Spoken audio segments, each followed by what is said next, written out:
Bom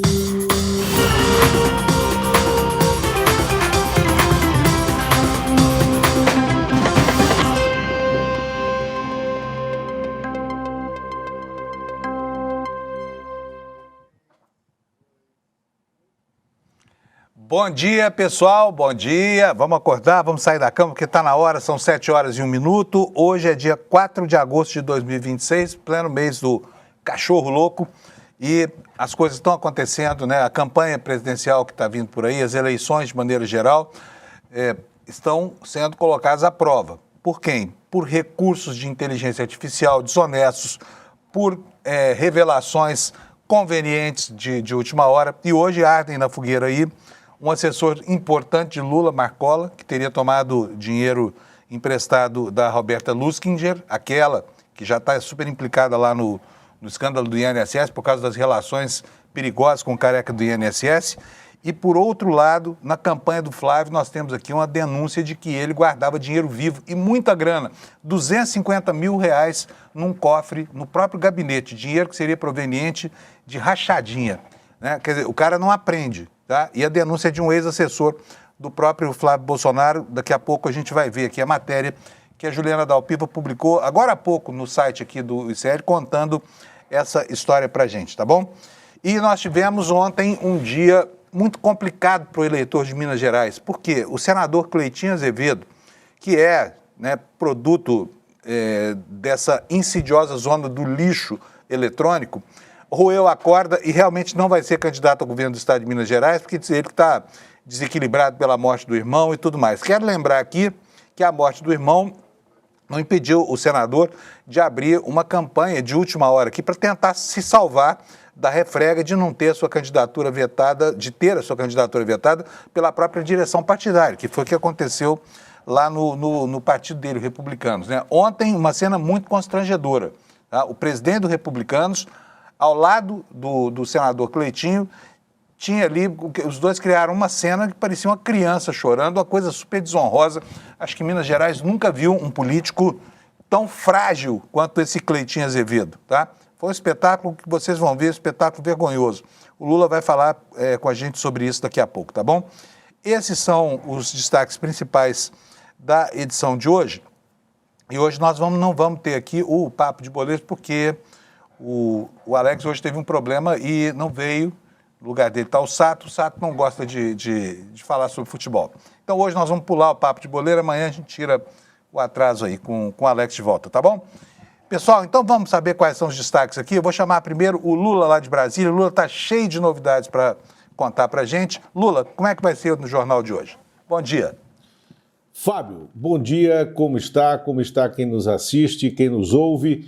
Fábio, vamos contar esse caso do Marco Aurélio Santana Rodrigues, o Marcola, ex-chefe de gabinete da presidência e atualmente o principal assessor de agenda da campanha do presidente Lula.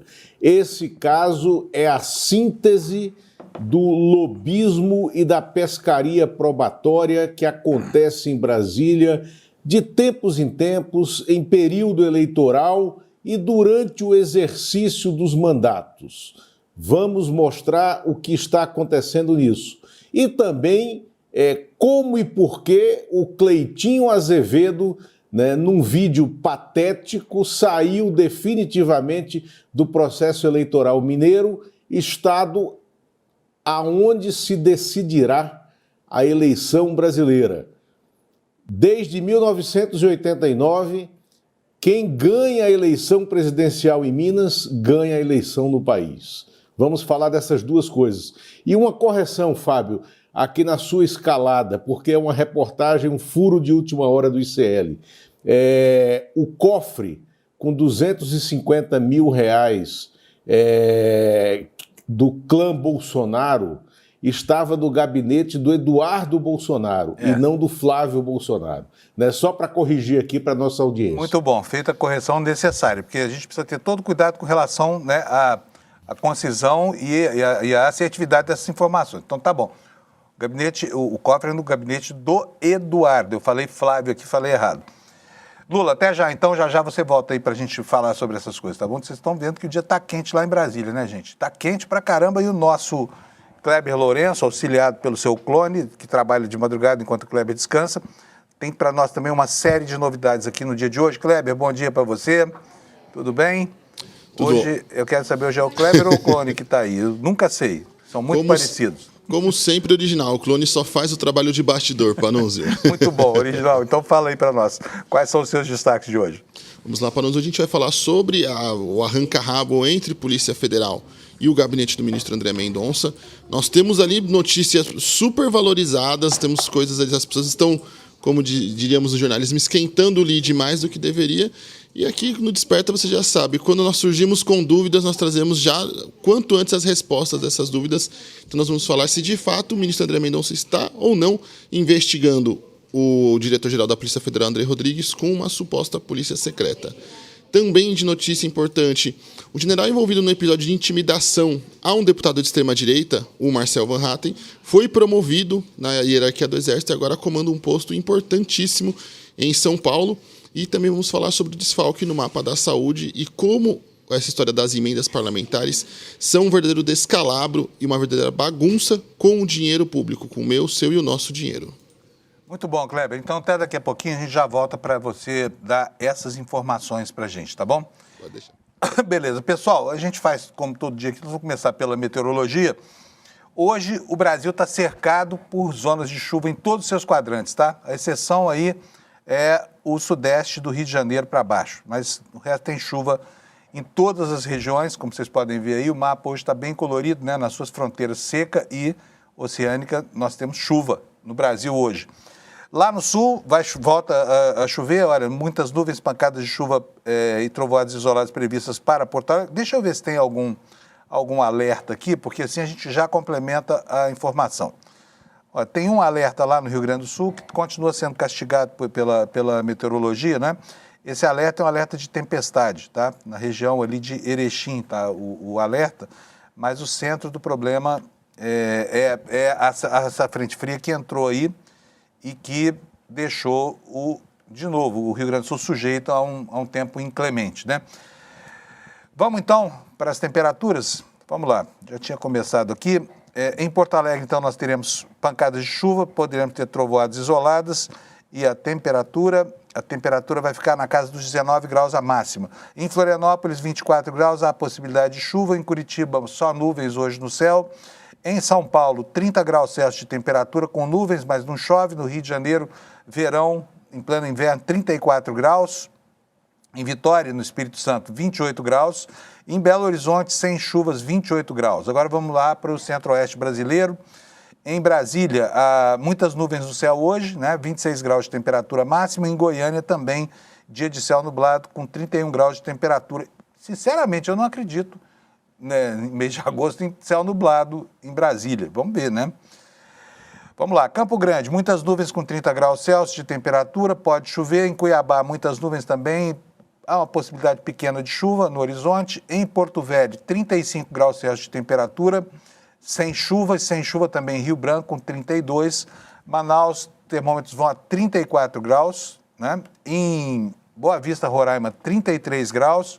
Em Macapá, teremos 32 com chuva também, chuva isolada, chuvinha lá em Belém, com 34 graus Celsius de temperatura.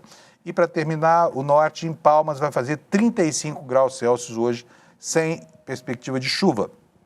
Agora vamos para o Nordeste, onde chove em todas as capitais, tá? São Luís terá 33 graus, Teresina terá 34 graus, Fortaleza terá 30 graus, Natal terá 29 graus, Recife também 29, Maceió 29 e Aracaju 29. Por último aqui, Salvador, 30 graus Celsius, chovendo, chuvarada. Então, só não chovem hoje, né, nas capitais litorâneas do estado do Rio, de São Paulo e em Florianópolis, que pode sim chover por lá. Tá bom? Esses são os destaques da meteorologia. Vou passar a mostrar para vocês agora os destaques aqui na capa do site do ICL Notícias, tá? E as notícias são muito quentes hoje aí pra gente. Olha, começa com essa história do Eduardo Bolsonaro. Eduardo, eu falei que era o Flávio, não, é o Eduardo Bolsonaro, mantinha um cofre com um dinheirão, com dinheiro grosso, tá bom? Esse, o Bananinha, que tá lá nos Estados Unidos, tá? Com 250 mil reais em dinheiro proveniente de quê? De rachadinha. Tradição da família Bolsonaro. A família inteira rachadora, do pai enfim, não dá para falar do Jair Renan, porque não se sabe se ele tem, digamos assim, consistência suficiente para bolar um esquema de fraude. Mas se seguir a família, logo ele descobre um caminho aí, se é que já não descobriu, né? Eduardo Bolsonaro mantinha um cofre com 250 mil. A pergunta é, para fazer o quê com tanto dinheiro assim, hein? Por que um deputado federal precisa de 250 mil espécies num cofre do gabinete desviado dos seus funcionários? É a pergunta que a Juliana Dalpiva tenta responder nessa reportagem que está na capa do ICL, tá? Olha, o Flávio Bolsonaro, na sua solidão, cada vez mais se afunda porque não conseguiu montar a aliança e o Republicanos, de novo, deu-lhe um chega para lá. E ele segue sozinho na sua jornada rumo à corrida presidencial, sem ninguém para apoiá-lo, sem uma vice por enquanto, sem nada. E o prazo dele está acabando, hein?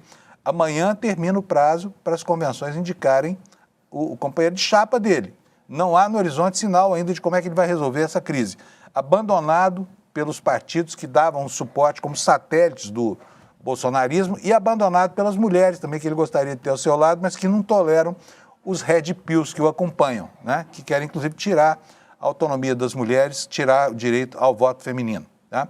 Aqui nos estados secundários, a manchete que o nosso Kleber Lourenço e o seu bote já anteciparam aqui, Nunes Marques defendendo as urnas como patrimônio da democracia brasileira. Há muito tempo que se vinha cobrando do presidente do Tribunal Superior Eleitoral uma defesa enfática que até agora não havia acontecido. Ele agora defendeu, né? Aqui, no segundo destaque, o Lula vai contar para nós como foi o dia desonroso ontem do senador Cleitinho, que desistiu definitivamente da corrida lá em Minas Gerais com um vídeo que, como o Lula disse, é um vídeo patético de um homem frágil, chorando ali, feito uma criança, entendeu? Babando na calça do paizinho, que é o presidente do Partido Republicanos.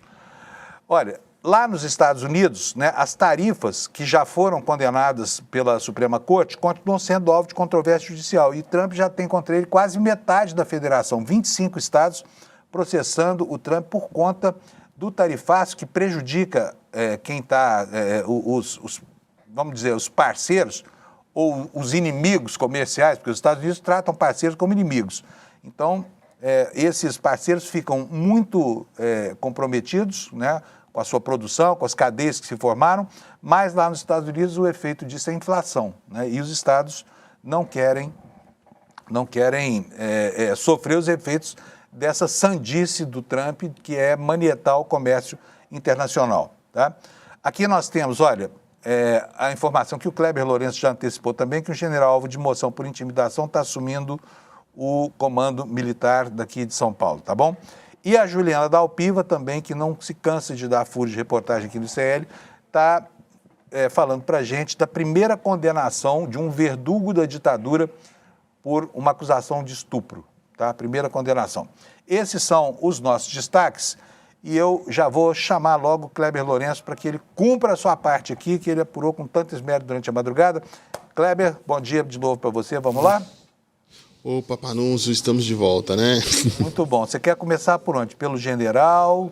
Vamos começar com o Mendonça, que é a história mais complexa ali, mais rumorosa, né? Porque nos últimos dias surgiu a notícia de que o Peraí, Kleber, deixa eu só antecipar aqui uma coisa, porque é o seguinte, para que o nosso telespectador possa ter uma compreensão plena do que está acontecendo na política, ele precisa prestar atenção em todos esses detalhes, isso que o Kleber vai colocar, no que o Lula vai contar daqui a pouco, porque tudo isso forma um mosaico do momento da política brasileira, tá? Especialmente essa história da relação do ministro André Mendonça com a Polícia Federal, e eu diria até com os investigados no inquérito, porque está faltando um bocado de gente aí nas decisões do ministro. Cadê o Flávio Bolsonaro? Cadê a extorsão de 134 milhões, né, Kleber? Mas agora o assunto é a relação entre o ministro Mendonça e a Polícia Federal, que é uma relação de dupla suspeita. Conta para nós o que é isso, Kleber. Vamos lá, Panunzio. Então, ontem a gente comentou sobre essa história de que o ministro André Mendonça teria aberto uma investigação contra o diretor-geral da Polícia Federal, Andrei Rodrigues, de que teria ali uma suspeita de obstrução de justiça e que isso teria motivado a abertura dessa investigação. Primeiro, que é o mais importante, isso não está acontecendo. Não tem qualquer tipo de investigação. Eu conversei com auxiliares do ministro e eles me confirmaram isso. Depois, ontem, quando a história começou a se disseminar pelos 4 cantos, aí algumas notícias que saíram na imprensa mudaram um pouco a versão, falando que, na verdade, foi um requerimento de informações e que o ministro André Mendonça teria feito uma ameaça de que se as informações requeridas, e eu já falarei quais são, não fossem enviadas, então o diretor-geral da Polícia Federal seria aí processado por obstrução de justiça, o que também não aconteceu. Agora, só para a nossa audiência entender o episódio. Lá atrás, acho que vocês vão lembrar, quando a gente falou sobre uma notícia de uma suposta investigação da troca de delegados do caso do INSS na Polícia Federal, que o ministro André Mendonça teria pedido para ser feita uma investigação dessa troca de delegados. O que aconteceu? Na verdade, a gente já tinha falado naquela época que essa investigação também não existia, ou seja, era mais uma notícia falando sobre uma investigação que nunca existiu. O que tinha existido de fato? Um pedido de informações do ministro André Mendonça para a Polícia Federal sobre como estava o andamento do caso, as oitivas e, inclusive, as informações das quebras de sigilos dos investigados, que até agora, segundo os auxiliares do ministro, não foram anexadas aos autos. E aí, essas informações, quando foram requeridas, o que o gabinete do ministro André Mendonça teve de devolução da PF? De que precisaria de mais prazo para organizar esses dados, essas informações, e que faltava mão de obra para que eles conseguissem fazer esse trabalho com mais celeridade. E aí o ministro André Mendonça questionou, horas, se falta mão de obras, por que vocês saíram da coordenação de crimes fazendários, que é onde estava o caso do INSS, e mandaram para a coordenadoria de inquéritos em tribunais superiores, se esse grupo não tem tanta mão de obra para executar as tarefas. E cobrou novamente as informações. Olha, eu preciso dessas informações, preciso que as quebras de sigilos sejam anexadas aos autos, porque isso é muito importante, eu preciso acompanhar o andamento do caso. E foi essa a segunda cobrança que foi feita após essa resposta da Polícia Federal, que por algum motivo, que até agora não se sabe qual e nem por quem, foi passada para a parte da imprensa como se o ministro André Mendonça tivesse aberto uma investigação contra o diretor-geral da Polícia Federal. É fato notório, e não é segredo para ninguém, que sim, há um desencontro e ali uns atritos entre a Procuradoria-Geral da República, o gabinete do ministro André Mendonça e a Polícia Federal. Esses 3 atores não estão se dando muito bem uns com os outros, isso é fato. Mas não há um inquérito aberto. E o que chama a atenção é isso, que essa mesma história, desse mesmo requerimento de informações, está agora criando esse novo factoide de uma nova investigação a ser aberta, o que não aconteceu. Então chama-se atenção isso.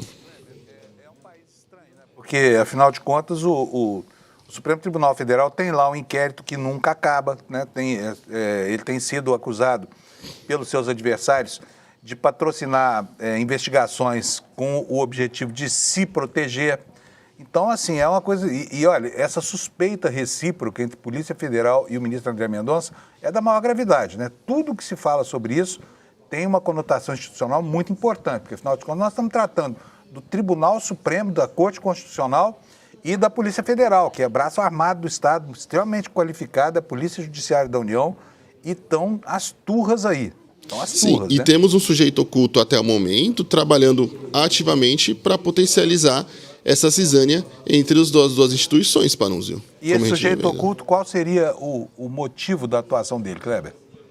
Olha, pelo que eu conversei com alguns membros, não só no gabinete do Mendonça, mas do STF, eles falam, olha, esse tipo de tumulto só beneficia aos investigados, a quem é alvo, seja de investigações do caso Master, seja do INSS, porque nós já vimos também bateções de cabeça entre o gabinete do ministro André Mendonça e a Polícia Federal, no caso do Master também.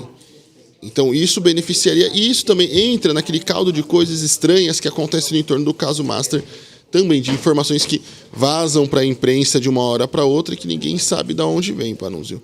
E o mais interessante, os dados das quebras de sigilo do Lulinha e de outros investigados, do Fábio Luiz, que é o filho do presidente Lula, e de outros investigados, segundo os auxiliares do gabinete do ministro André Mendonça, não foram anexados aos autos do INSS, mas já estão sendo utilizados para subsidiar esses novos pedidos de abertura de inquérito e investigação contra o filho do presidente Lula, que nós estamos vendo nos últimos dias. E, inclusive, um dos auxiliares com quem eu conversei falou, as informações não estão anexadas nos autos, mas já estão sendo usadas para subsidiar as outras investigações que estão sendo pedidas. Então isso chamou a atenção também do gabinete do ministro. Um outro ponto importante, o jornalista Thomas Trauman, do Globo, publicou uma notícia de que a campanha do Flávio Bolsonaro já teria acesso a algumas informações da quebra de sigilo do filho do presidente Lula, o Fábio Luiz. E eu levei isso aos auxiliares do gabinete do ministro André Mendonça e falei, olha, vocês não receberam, mas, segundo essa notícia do Globo, a campanha do Flávio Bolsonaro teria essas informações já. Aí ele falou, então a gente vai ter que chamar eles para o processo, porque se a Polícia Federal não nos passa os dados, mas eles já têm, então alguém vai ter que anexar essas informações nos autos para a gente. E é um absurdo que uma campanha seja alimentada por informações da Polícia Federal antes que isso passe para, sei lá, um boletim de ocorrência, para o corpo de um processo. Os autos do processo os autos mesmo. Do processo, é um absurdo completo. E é fato isso, né? É fato. Então, quer dizer, quando a gente fala em Polícia Federal, Kleber, é bom compreender que não existe uma Polícia Federal só. Tem uma Polícia Federal que é uma polícia bolsonarista, que está trabalhando arduamente para conseguir dar ao candidato Flávio Bolsonaro elementos para enfrentar essa campanha aí. Se for isso, é gravíssimo, né? Afinal de contas, a Polícia Federal até aqui não perdeu a sua neutralidade em uma campanha eleitoral. Só falta ter sido instrumentalizada pelo bolsonarismo, né? Só falta. Diante de tudo que está posto, é o que só falta acontecer. E é muito preocupante que nós tenhamos isso tudo acontecendo em uma investigação do porte e da importância do INSS, que tem mais de 300 procedimentos abertos, ou seja, petições, inquéritos, investigações e todo tipo de documentação anexada aos autos. E aí eles reclamam muito sobre isso. O gabinete do ministro André Mendonça foi muito claro em reforçar esses pontos comigo, Panunzio, de que eles não tiveram acesso ainda, e isso não está anexado aos autos, as quebras de sigilo. Mas essas quebras de sigilo estão sendo usadas para subsidiar outros inquéritos. Então não faz o menor sentido para eles isso. E foi essa cobrança que foi feita à Polícia Federal, não diretamente ao diretor André Rodrigues, mas sim um pedido de informações, como sempre é feito em qualquer tipo de investigação e inquérito desse porte. Outro ponto importante que vale chamar a atenção. Até agora não está claro por que esses pedidos de inquérito, de abertura de inquérito contra o filho do presidente Lula estão sendo feitos para o STF, sendo que o STF são para pessoas com prerrogativa de foro. Então, assim, temos um ministro, temos um deputado, um senador, alguém com foro especial arrolado nessas investigações, nesses pedidos de inquérito, senão porque eles estão sendo pedidos para serem abertos por lá. E assim, nós temos 2 inquéritos praticamente, de 3, nós temos 2 inquéritos que tratam praticamente do mesmo assunto, do mesmo objeto, até o que se tem imposto aberto pelas autoridades, tramitando ao mesmo tempo. E tem um, inclusive, que foi parar na mão do Flávio Dino.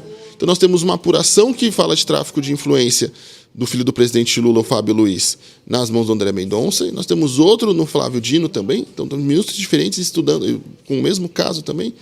Então isso vai se amontoando ao bolo de situações controversas e, no mínimo, confusas, que vai criando um ambiente muito ruim de suspeição, não só entre a Polícia Federal e o gabinete do ministro André Mendonça, mas também da própria sociedade da política brasileira com as instituições. Isso é muito ruim para a política, isso é muito ruim em pleno ano eleitoral e é muito ruim para a sociedade, Panunzio. Muito mesmo. Tem completa razão, é péssimo. E é muito importante assim, porque ontem essa dúvida surgiu e nós aqui no Desperta a gente faz esse trabalho, né? Panunzio? Surgem os questionamentos, surgem as dúvidas e nós trazemos as respostas para a nossa audiência. E aí o clone dele vai trabalhar enquanto ele vai descansar. Vamos falar de outro assunto agora, então, que é o seguinte, eu queria que você dissesse para nós quem é o general Emílio Vanderlei Ribeiro e qual foi a treta que ele teve com o deputado Marcel Van Hatten, que acaba interferindo na nomeação desse cara para uma posição muito importante. Conta para nós o que é isso, Kleber.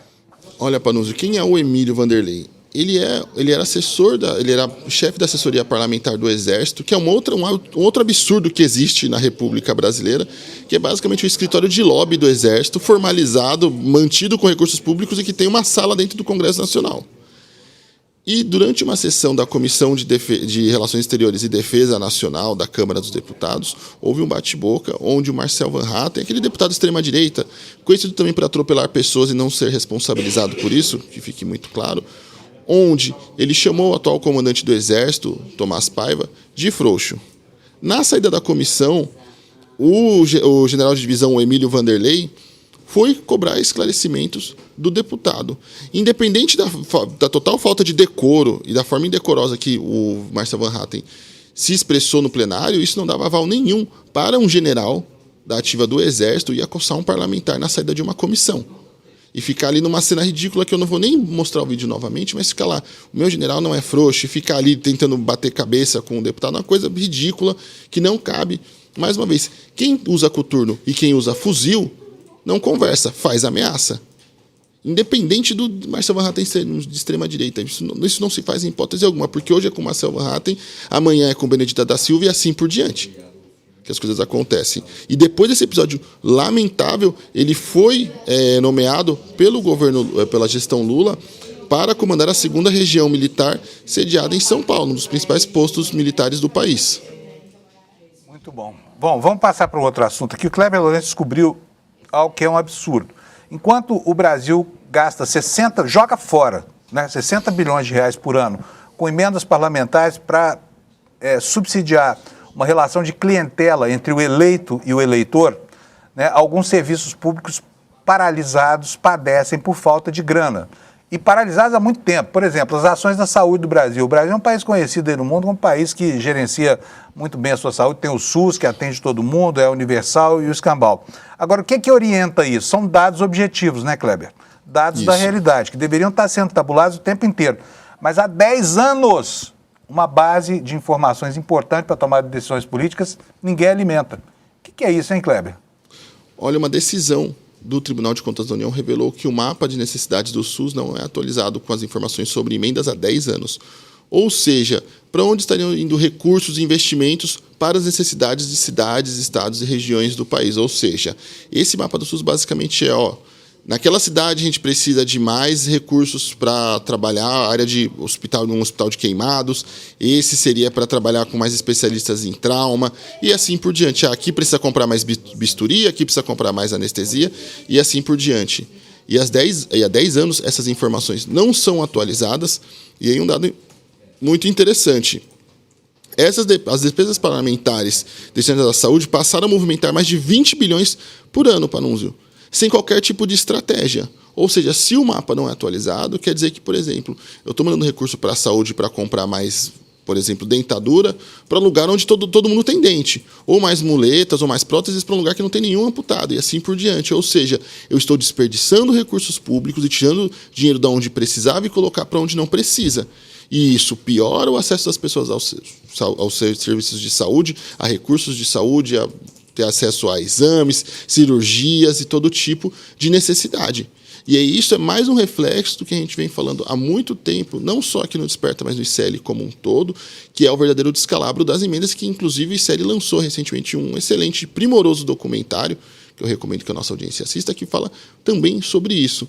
Ou seja, aqui é a forma mais clara e cristalina de dizer essa matéria, que o dinheiro das emendas está indo para qualquer lugar, sem qualquer tipo de lógica, e tem dinheiro indo para onde não precisa, e gente que precisa ficando sem recurso público para suas necessidades, o que é um verdadeiro absurdo em pleno ano eleitoral, porque a gente sabe como é que funciona. Esse dinheiro está indo para que deputados medíocres e de baixa qualidade legislativa se reelejam novamente e continuem perpetuando a barbaridade que é o descalabro dessas emendas, Panunzio. Muito bom.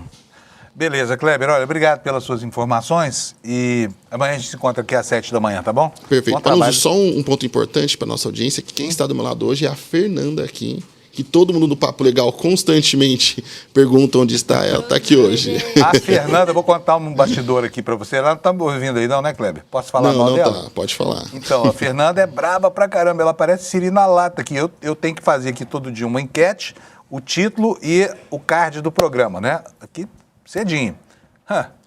É todo dia uma bronca. Não pode vacilar. Ela é brava pra caramba.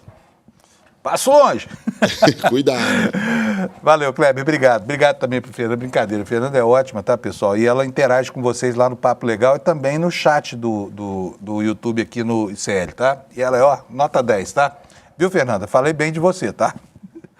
Bom, pessoal, vamos aqui. Olha, quero mostrar para vocês agora um destaque que está aqui no site. A Juliana Dalpiva subiu essa matéria agora durante a madrugada. Ela é extremamente importante. Por quê? Ela repõe na ordem do dia aquilo que é uma cultura da família Bolsonaro, que é tomar dinheiro de funcionário do gabinete, tá bom? O Jair já fez isso, o Flávio enriqueceu assim. Agora se sabe que o Eduardo Bolsonaro também fazia o seu esquema de rachadinha, que é uma tradição dessa família Bolsonaro. Está aqui no nosso site, a manchete aí. Ex-aliado diz que Eduardo Bolsonaro tinha um cofre com 250 mil na Câmara dos Deputados. Sabe para que esse dinheiro foi usado? Vou te contar já, tá? Mas tem relação também com outra tradição da família Bolsonaro, que é a compra de imóveis, tá? No Cacau. Vamos lá. Vamos ler aqui o que a Juliana Dalpiva está nos contando aqui. Ela está dizendo o seguinte, olha. Alexandre Junqueira, conhecido como Careca de Suzano, esse cara que está aqui, ó, ao lado do Eduardo, Careca de Suzano, o que ele fez? Ex-aliado do Eduardo Bolsonaro, ex-aliado, tá? Rompeu com ele. Revelou numa entrevista exclusiva ao ICL Notícias que o filho 03 do ex-presidente Jair Bolsonaro, mais conhecido como Bananinha, manteve R$250 mil dentro de um cofre que ficava no antigo gabinete dele na Câmara dos Deputados. Esse Junqueira informou que a maior parte dessa grana foi usada pelo ex-deputado para pagar um apartamento no Rio de Janeiro. Os valores do cofre seriam oriundos de um esquema de entrega ilegal de salários de ex-funcionários do gabinete, prática conhecida como rachadinha, nos conta a nossa querida Juliana Dalpiva. A existência desse cofre foi revelada por Junqueira em entrevista à coluna da Juliana em outubro de 2025 no projeto Quem Matou a Polícia. O original da Audible, que estreou na terça-feira, dia 4, da série documental em áudio, foi realizado em parceria com a Rádio Escafandro e com a Rádio Guarda-Chuva.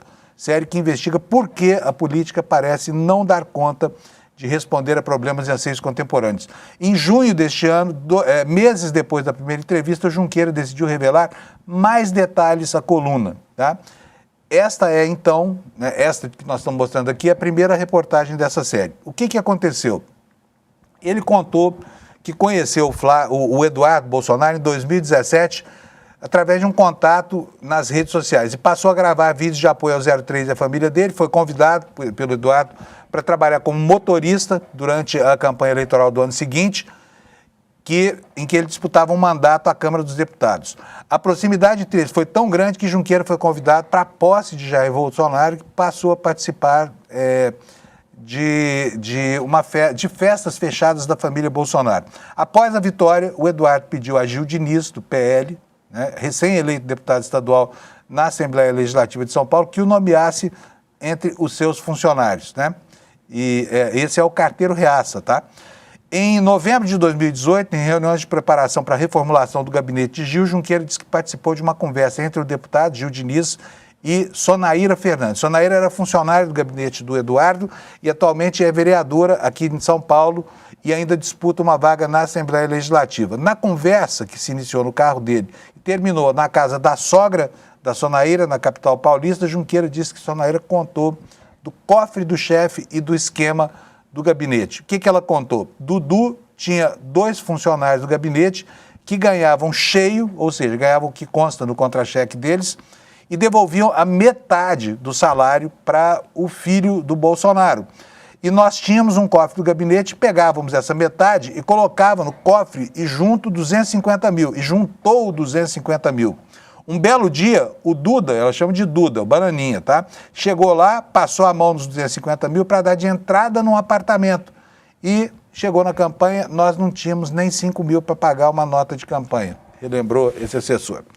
Portanto, está aqui, daqui a pouquinho no N1 a Juliana vai estar lá para poder falar sobre essa estranha relação e sobre essa denúncia gravíssima, né, de que mais um Bolsonaro abusava dos seus funcionários, retirando dele dinheiro para quê? Para enriquecer pessoalmente. Tá? Agora está lá nos Estados Unidos, morando numa mansão lá no Texas de 6 milhões de reais, e mansão que tem quadra de tênis, um condomínio de luxo e tudo mais, e não se sabe de onde tira dinheiro esse vagabundo que não trabalha, não presta serviço a ninguém, não tem renda declarada, mas vive como um nababo lá nos Estados Unidos, tá?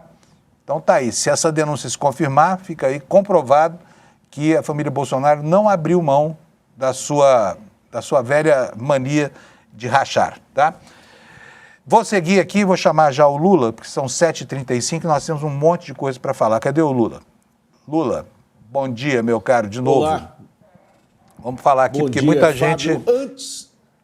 Antes da gente começar, é o seguinte, Polícia Federal nas ruas, operação sem desconto, que apura desvios no INSS, fraudes no INSS, e há buscas e apreensões, entre elas mandados de busca e apreensão contra o senador Everton Rocha, de novo, do PDT do Maranhão, né?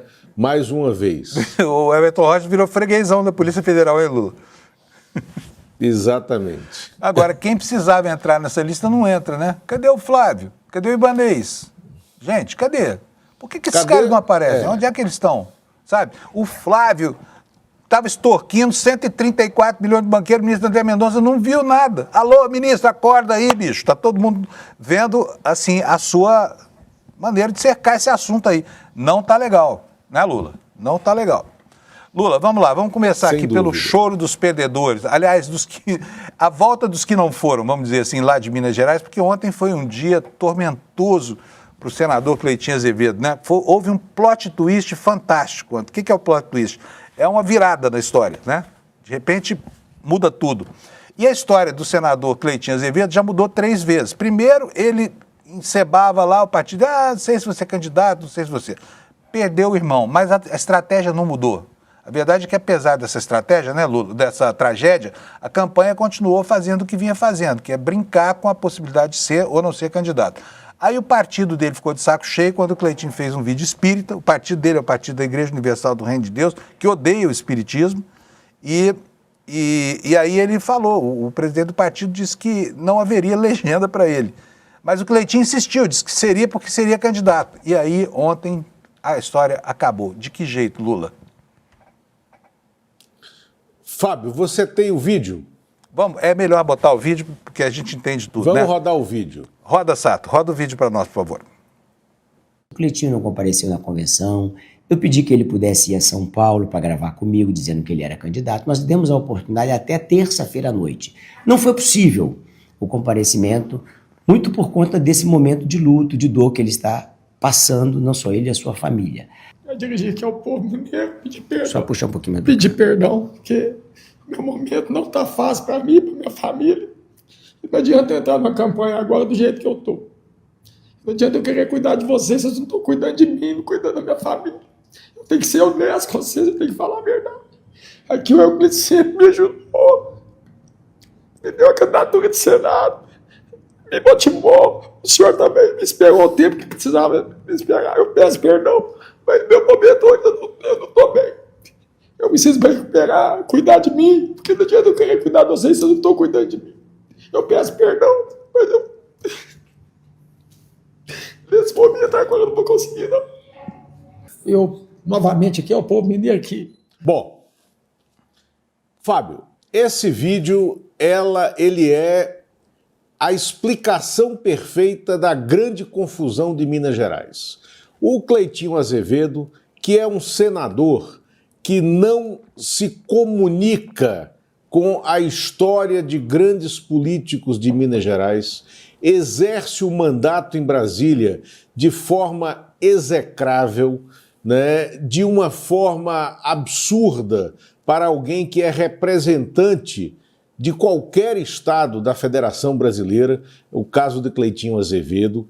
Ele foi bypassado pelo Partido Republicanos porque ele não tem mais interesse na macropolítica que o republicano joga em Minas Gerais e para o Brasil. O Republicanos precisa eleger uma bancada de pelo menos 40, 45 deputados no país para ter direito a um bonaco, né, da verba partidária concedida com dinheiro público pela Justiça Eleitoral, pelo financiamento público dos partidos políticos. Nesse universo do jogo político de Minas Gerais, os Republicanos têm um acordo com Eduardo Cunha, ex-presidente da Câmara, que é candidato a deputado pelo partido em Minas Gerais este ano e está tentando liberar a candidatura dele na Justiça Eleitoral. O Cleitinho Azevedo é um desbocado e não vê nenhuma solenidade, não tem respeito às instituições nas imprecações que ele faz no mandato em Brasília, e ele desmonta e desanca a justiça eleitoral. Então é fundamental para que esse bom relacionamento seja preservado entre republicanos e tribunais superiores em Brasília, né, que o Cleitinho não seja candidato e não tenha a ousadia de ter um mandato de governador em Minas Gerais,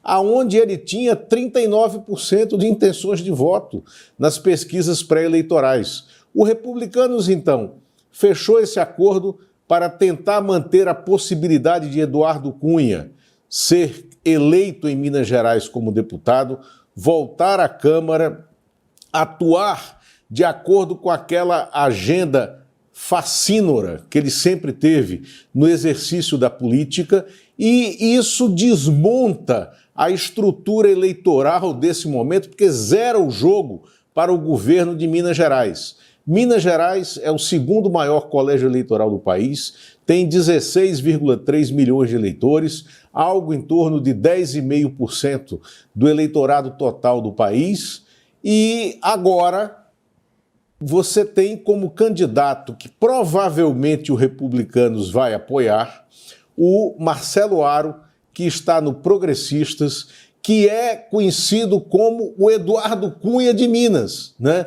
Ou seja, Minas Gerais terá agora o original Eduardo Cunha e o Eduardo Cunha de Minas, que é o Marcelo Aro, um deputado que inclusive se nutriu desse esquema do futebol, foi vice-presidente da CBF durante muitos anos e sempre atuou nessa nuvem de lobby, né, do Congresso Nacional.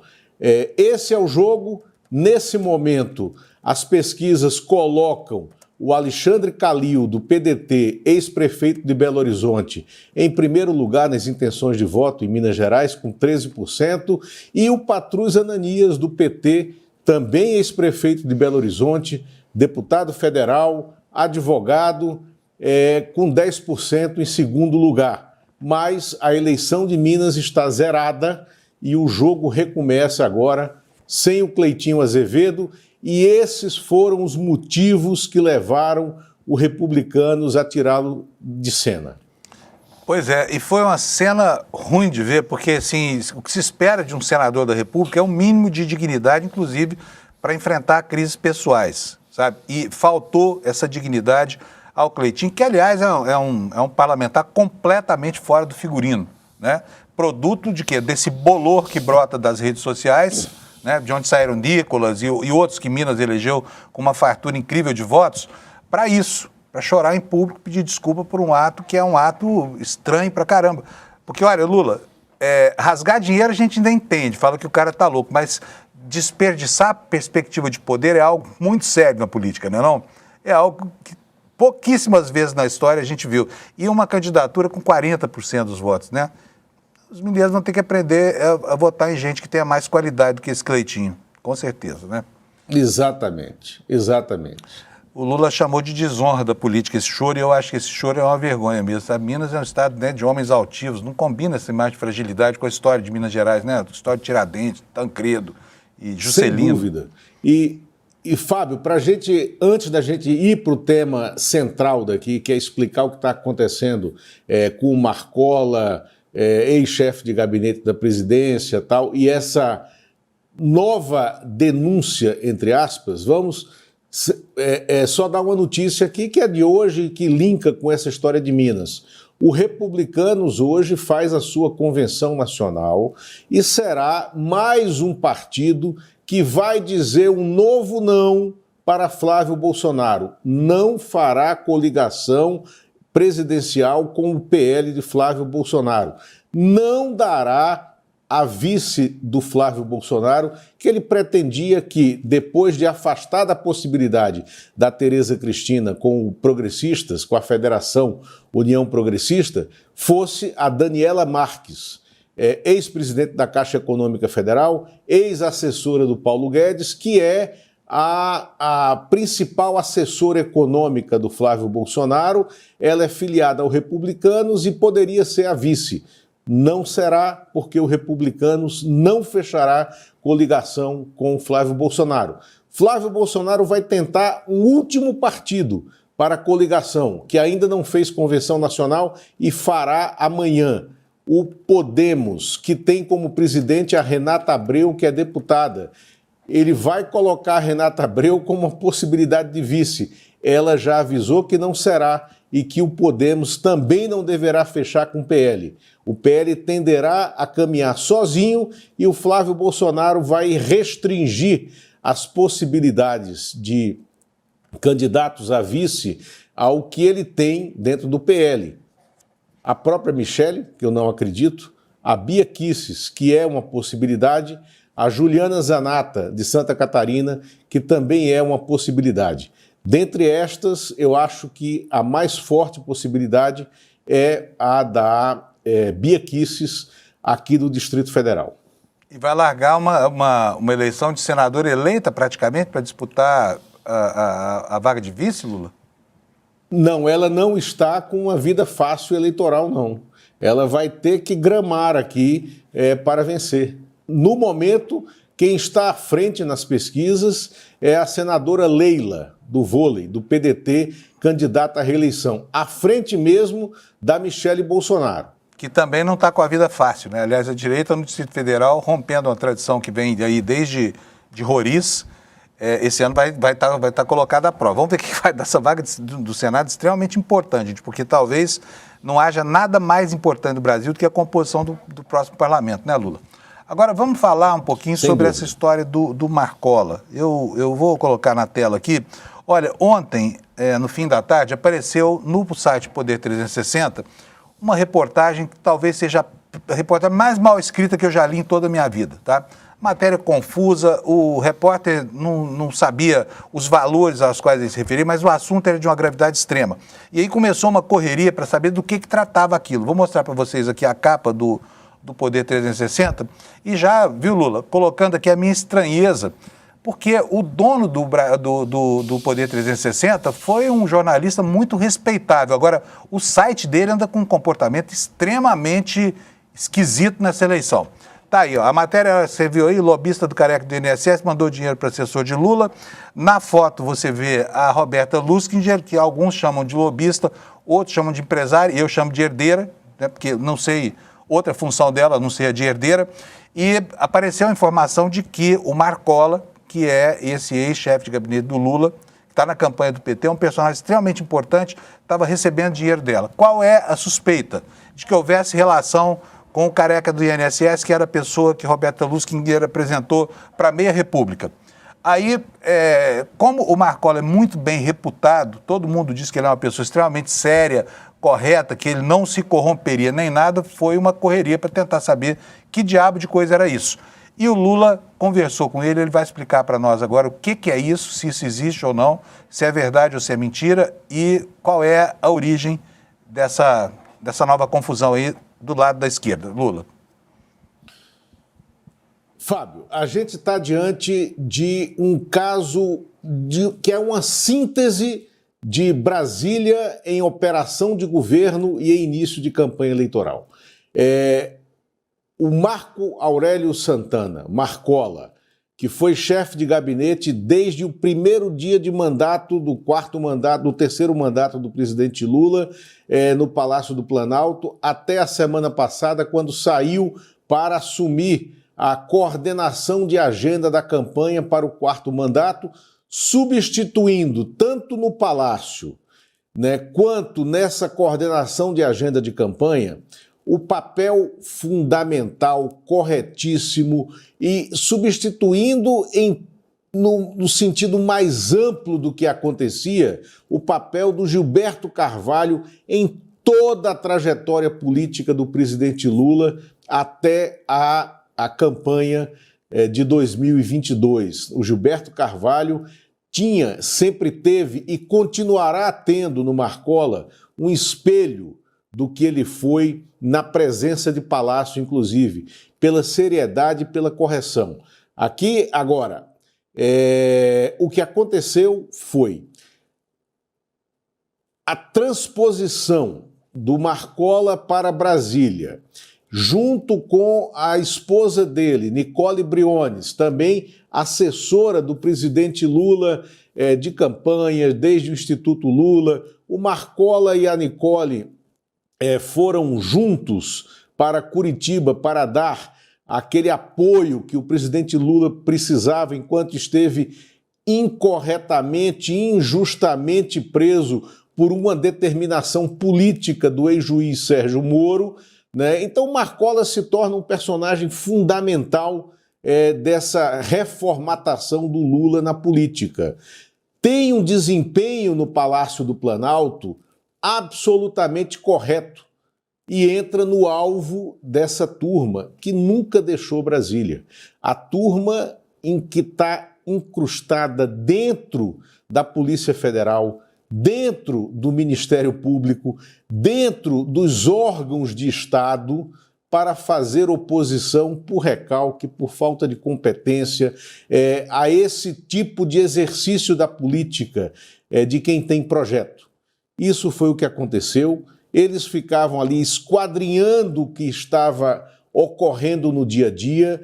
O Marcola pede um empréstimo pessoal para a sua amiga Roberta Luxinger, que se aproxima dele porque ela é daquele núcleo daquele núcleo de poder, de proximidade com as estruturas do PT, com as estruturas familiares do presidente Lula, desde o ABC e na política de São Paulo, né? A Roberta Luxinger faz esse empréstimo, é uma relação absolutamente privada. O Marcola não tem nenhum tipo de ingerência, de ascensão sobre qualquer estrutura estatal que signifique reprodução de negócios, né, dentro dessa estrutura. Não tem. O Marcola é quem manda na agenda presidencial, sempre mandou, cumprindo funções e missões de operação de agenda para baixo, ou dentro do partido, ou dentro do governo, ou com os interlocutores da sociedade. Então, o erro do Marcola, na minha opinião, foi ter se submetido a essa busca, que era uma busca pessoal, de uma maneira de ele obter o empréstimo para se fixar, enfim, em Brasília, né, e depois pagar esse empréstimo corretamente, mas achando que não viria nenhum tipo de suspeita, que não iria se criar nenhuma zona de fumaça sobre essa operação dele, porque a personagem é a Roberta Luxinger, que é uma empresária, que também atua no universo do lobby de negócios, porque é por isso que ela está sendo investigada hoje. Não interessa a gente saber agora se é de maneira apropriada ou inapropriada. Está havendo uma pescaria probatória, sim, dentro do universo dessas ações que estão sendo manipuladas no Supremo Tribunal Federal para criar fatos de campanha. Então, o PT não tinha o direito de ser ingênuo nesse terceiro mandato do presidente Lula para permitir que se criasse essa nuvem de fumaça. Esse é o erro neste momento. As explicações estão sendo dadas. O Marcola já disse em primeira mão para o colunista Lauro Jardim, do jornal O Globo, do que se tratava esse empréstimo, que ele foi pago, que é uma relação absolutamente privada, e ela não, nem na própria denúncia, né, que veio em primeira mão, como falou o Fábio aqui, no site Poder 360, que é um site que está no universo de oposição extremada à direita, ao exercício de governo do presidente Lula, né? Então, é isso que está acontecendo nesse momento. As explicações estão sendo dadas. Agora, eu acho que nem o Marcola, nem o governo, nem o PT poderiam ter caído novamente nesse universo de ingenuidade de crer que algo poderia ter sido feito com a melhor das intenções e que isso não surgiria nesse momento de campanha. O PT tem muito tempo de estrada em Brasília para saber que não poderia repetir erros do passado. E não está, agora diga-se a favor deles, não está tergiversando nas explicações. Elas estão sendo dadas, mas estão sendo usadas pela mídia de combate ao presidente Lula, pela mídia de combate à centro-esquerda, né, pela mídia de combate a esse projeto de governo. Eles estão hoje usando isso e virou, no dia de hoje, no primeiro dia de campanha formal, virou a agenda do momento. O governo precisa vencer essa agenda. E tem outras informações chegando, inclusive da instrumentalização da justiça para produzir fatos de campanha, né? Porque ontem mesmo a Polícia Federal, e aqui eu já disse, Lula, que tem uma ala bolsonarista da Polícia Federal produzindo fatos o tempo inteiro, pediu mais uma vez a abertura de um inquérito para investigar tráfico de influência do Lulinha. Até agora não tem nada, não tem nada. A primeira investigação, inclusive, que passava inclusive por essa Roberta Luxinger aí, foi a Polícia Federal disse que não encontrou nenhum elemento de prova. Por falta do que fazer, abriu mais 2 inquéritos, né, Lula? Que são inquéritos vazios aí. Até agora o Lulinha, sabe assim, tem algumas aleivosias que são engraçadas. Não vai dar nem tempo do Lula comentar isso, mas amanhã a gente vai conseguir falar esse assunto vai render. Estão dizendo que o Lula está refugiado na Espanha. Ele mora lá há quase 2 anos. Não tem nada a ver com essa safra de escândalos aí. Mas vamos lá, o que importa é uma eleição, é um processo eleitoral e as versões, né, Lula? Exatamente. Então, só para a gente, 30 segundos, Fábio. Eu não gosto de chamar o Fábio Luiz Lula da Silva de Lulinha, porque não é e nem nunca foi. Ele virou o Lulinha no primeiro mandato do pai dele, em 2005, durante o Mensalão. Isso foi uma criação já da oposição a ele. Eu acho que a gente tem que chamar ele sempre de Fábio Luiz, que é o nome dele. Até porque, ali naquele momento, em 2005, no Mensalão, eu não estava em nenhum veículo de mídia, eu tinha uma empresa, como tenho até hoje, de consultoria de comunicação, e foi usado o meu nome e o meu apelido, que em alguns locais é o Lulinha também, para que se criasse essa confusão com o próprio Fábio Luiz. Então, Fábio, eu acho que nós aqui devemos chamar o Fábio Luiz de Fábio Luiz, porque ele não é e nem nunca foi Lulinha na família. Ele só é chamado assim para atrair para dentro do palácio, né, e para junto do pai dele esse tipo de denúncia. Lula, brigadíssimo. Vou correr aqui para encerrar o jornal, amanhã a gente volta. Esse assunto vai render, tá, gente? Nós vamos ter esse assunto aqui todos os dias da semana. Vou chamar você. Obrigado, viu, Lula? Até amanhã. E, olha, vou chamar você já para assistir ao N1, porque essas informações que nós demos aqui são 2 bombas da Juliana Dalpiva, uma delas falando sobre rachadinha do Eduardo Bolsonaro, tá? Está no nosso site, ela daqui a pouco vai contar os bastidores e vai falar mais também sobre a condenação, a primeira condenação de um verdugo da ditadura por estupro, tá? Então fica aqui o convite para você não desligar depois do nosso desperta aqui, tá bom? E agora deixa eu ver qual é a nossa promoção do dia, bota no ar para mim, por favor, o marketing, e eu já vou contar da audiência para vocês. A audiência está ótima hoje, eu quero agradecer a vocês, tá bom? Mas olha aqui, ó, siga o dinheiro, né? É um mapa do dinheiro da extrema-direita, de onde ele vem. Isso aqui vai ser apresentado no dia 13 de agosto, semana que vem, né, às 8 horas da noite. 13 de agosto é um domingo, se eu não me engano. Vou até conferir aqui, porque não está no nosso banner aí. Não é um domingo, é uma quinta-feira, tá? Siga o caminho. Não deixe de assistir, tá? E para assistir, você já pode desde já pegar o seu link aqui no iclnoticias.com.br, tá bom? Aproveita, porque é mais uma contribuição do ICL para a compreensão do processo político brasileiro, principalmente do financiamento da política brasileira, né, de onde vem, tá bom? E agora a audiência, para a gente terminar, nós somos agora 22.142 pessoas assistindo ao Desperta e eu agradeço a você a audiência que você nos dá aqui todo santo dia de manhã, tá bom? Desejando para você um ótimo dia e amanhã nós estamos de volta aqui às 7 da manhã. Fica ligado aí porque já vai começar o N1, tá? Bom dia para você, tchau e obrigado.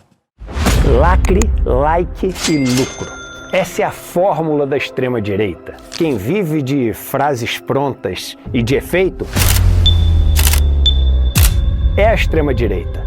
A gente vive de investigação, de pesquisa, de fatos. E foi isso que o professor João César Castro Rocha resolveu fazer. Indo fundo, pesquisando e seguindo o dinheiro para entender quem está por trás da extrema-direita e quais os lucros que essa estratégia dá. O resultado é inacreditável e todos vocês vão saber na aula que o professor João César Castro Rocha vai dar no dia 13 de agosto, às 8 horas da noite, uma quinta-feira, aqui no ICL.